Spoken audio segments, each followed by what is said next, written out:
Maka Nabi kata, apabila namakan nama anak-anak kamu, namakan dengan nama yang baik. Kalau seronoklah nama Argentina Victoria ni.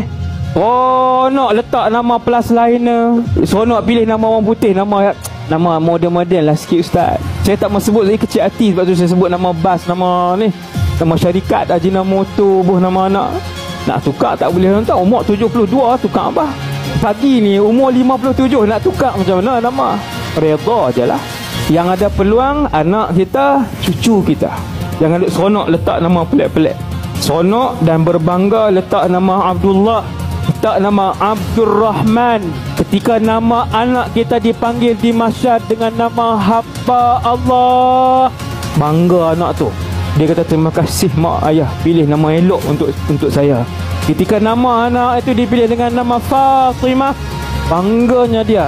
Nama dia sama dengan Presiden Wanita Syurga waktu itu.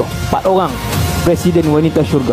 Saya tengok artis-artis 7 bintang ramai aja buh nama anak Aisyah Fatimah. Saya duk pergi buat usrah majlis ilmu dengan depa, anak-anak depa semua nama elok-elok.